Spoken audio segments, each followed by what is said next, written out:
Hey guys, what's up? KevSham here, featuring a factions tutorial. If you enjoy Minecraft but the vanilla gameplay is getting too easy or boring, then this amazing plugin may be perfect for you. I'm having a lot of fun, I'm sure you will too. I want to be clear, this is a beginner's video for those who are just getting to factions and need some guidance. Okay, before I get into servers, rules, and what to look out for, I need to explain what the point of factions is. The biggest difference between regular Minecraft and factions is the player's ability to claim land. It's an anti-griefing system preventing random people from mining into your home and ruining your experience. Despite claiming land to protect you from players breaking blocks with tools, the TNT however still behaves by exploding and breaking surrounding blocks, including obsidian on most servers. Players worldwide are trying to figure out the perfect design for both the ultimate offense, being the cannons, and the perfect defense, which would be unraidable. Now I'm sure at one point you're going to look up an unraidable base design for Minecraft factions. Before you get too excited, let me break the news to you. They are all lies. You cannot make an unraidable base. Otherwise factions wouldn't be that fun. Imagine if everyone made an unraidable base, you wouldn't have anything to raid and people would get bored and eventually factions would die. The defenses you make will either slow down or discourage an enemy from attempting a raid, but no matter the base design, the experienced players can punch a hole through your walls and the PvP begins. To create a faction, type in /f, create, then your desired name. Also remember to close your faction. This means it's a private faction where others may only join through invite, otherwise anyone could join, grief, and leave.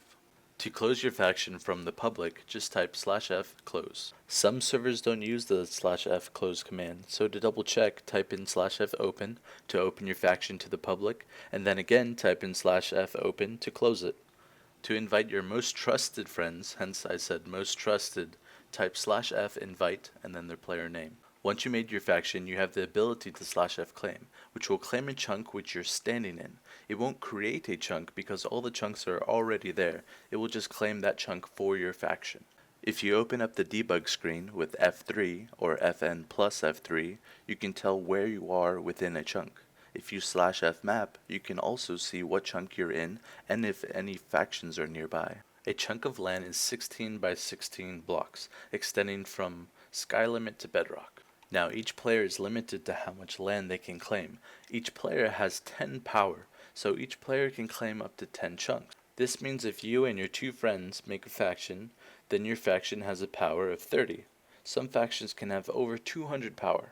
The hard part is trusting more people with your faction to claim more land and ultimately be safer. An enemy cannon has to shoot from further away based on your claimed land.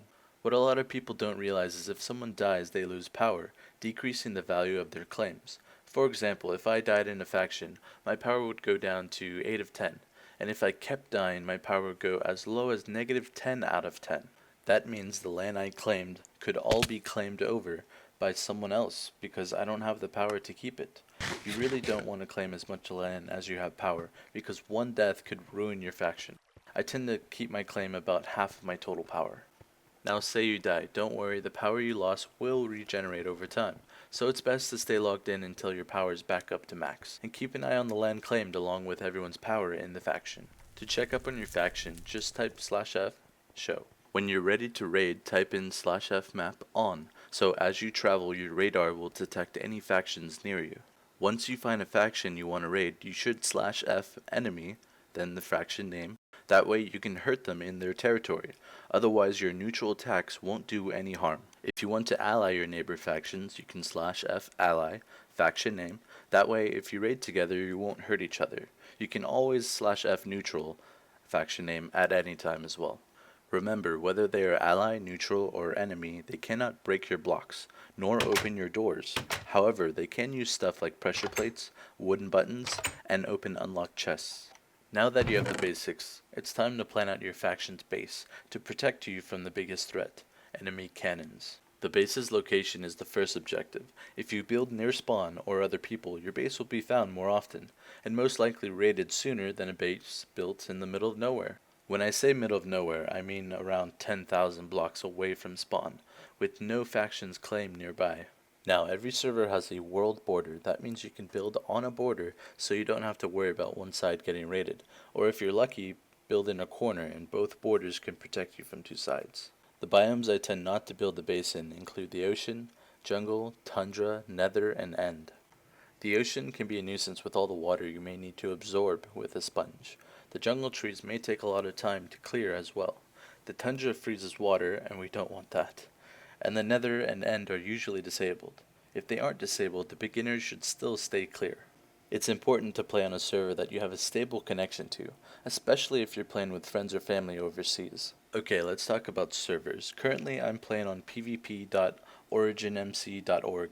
It's not my server, I just highly recommend it. I think it's a great place for both beginners and experienced players. The shops are very eco-friendly, and the server goes to great lengths to make the game both lag-free and anti-cheat. There are normally around 500 people on the server at all times, out of 1,000, which is pretty active. If you see me on the red server, send me a shoutout with /MSG KevSham and tell me how you liked the video. It would really make my day. Be sure to check out any server rules, /rules2, etc. It's important not to break one because you could be banned easily. /help/help2, etc. will give you some information about the server as well as commands that you should get familiar with. Also check out the shop with /shop and get familiar with what you could grow or craft to sell or auction for a steady income. You have an in-game currency, /bal will show you your current balance, and you can use your balance to buy anything the server can provide. After that, check out the kits. If your server has any, /kits will show you the list of possible kits. On this server, /kit member will give you some decent starting gear. /kit farm will give you some seeds and plants, saving you a lot of time. And /kit torches is always nice when you need some light. Also on this server, I highly recommend you to /wild to teleport you to a random unclaimed area on this world. It's a really cool feature for those looking to build and those looking to raid as well. I must warn you not to trust anyone you don't know personally, not even me. People get betrayed, backstabbed, and tricked every day. Use your best judgment, and if it sounds too good to be true, it probably is. Now, before you build a castle or some beautiful village, remember you're playing factions. Someone is going to find that and blow it up to remind you of that. Your structures need to be designed to make cannoning very difficult in order to protect your faction and its contents. Another huge tip is to keep your most valuable items in an ender chest. It's the only thing that is unraidable. For your first base, I can give you a simple design in my next video. Please hit that like button and share with your friends, because you're going to need all the help you can get to make a great faction. Thanks for watching this Minecraft Factions tutorial. If you want to see more, of course subscribe. Take care, and until next time, KevSham out.